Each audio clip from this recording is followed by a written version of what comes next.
you learned some lessons from Invoice Sherpa, and now with HighLevel, what are your biggest business challenges? Gosh, I think the same as always. Getting more customers, creating more value for your existing customer base. I think it's also about balancing a new feature against, how many more people am I going to get if I put this feature out? Yeah, a lot of people might want it, but no one's canceling over it. So do I deploy it? Do I put the resources toward it?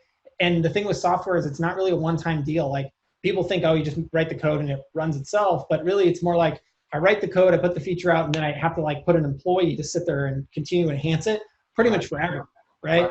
And so there's those considerations. And it's just, trying to figure out how do you create more value so you can hold on to your customers longer.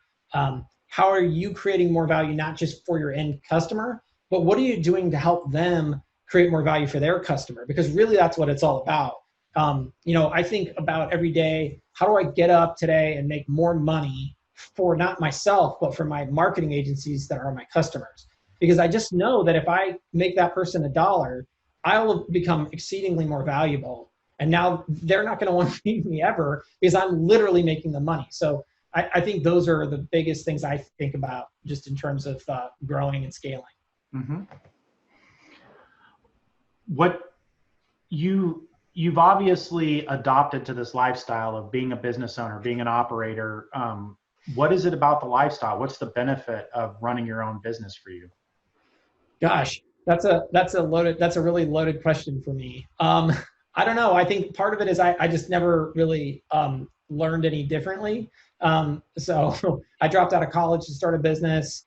So I always felt that I'm sort of semi-unemployable. Then when you get to go around sort of doing what you want to do, you kind of figure no one would want you to do that for them as their employee. So I always kind of felt a little forced to do it this way. But I don't know. It's a good question. And then as I've gotten older, things have changed. I mean, when you're younger, you think, oh, well, I'll sell out like that guy who made tons of money, or I'll scale up like that guy who made a ton of money, or whatever. But I think as I've gotten older, it's just more about, how do I create a sustainable, durable business that day in and day out can create a lot of value for somebody else, and hopefully over time create value for me. And, eventually I can retire off of the funds from the business. And I don't know, sort of, Sure. It just seems like a way to go. Yeah. Yeah. I mean, you're kind of what, sometimes you hear about that true bred entrepreneur that you just, like you said, you don't know how to do it any other way. It's just natural for you to approach work and life that way. We have to ask, given what I do, how do you actually do accounting in your business? Well, not very well, although things are changing every day.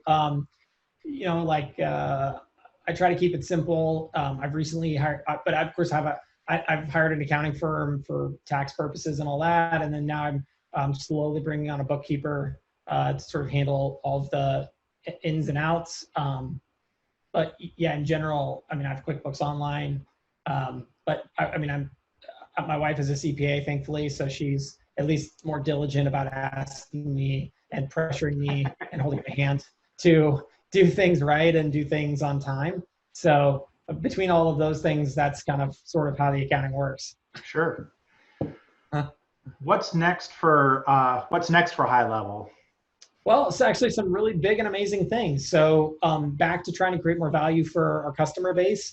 Recently working with my clients, I realized that one of their biggest challenges, I sort of thought, when I first got into this business and I really conceptualized serving marketing agencies, I sort of thought of myself as a tools vendor, right? Like I make a better hammer or a better saw, and I'm just giving these tools over to these professionals, and then they're going to take it from there.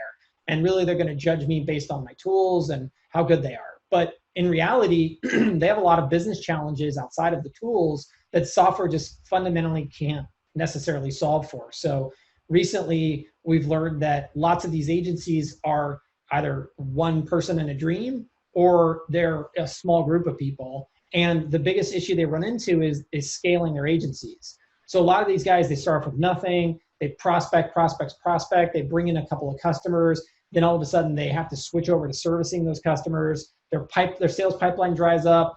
6 months goes by, they lose a couple customers, and now, they've got a cash flow crunch. They got to go back to prospecting, but the pipeline's totally dry, so they're starting over. So they do this ebb and flow, and it's really tough for them.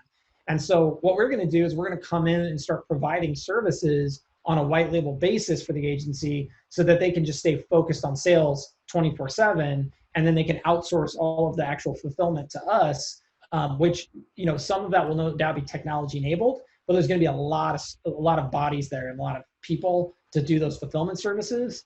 And so really adding services and pairing them with software is going to be huge, not only for us, but also for our customers.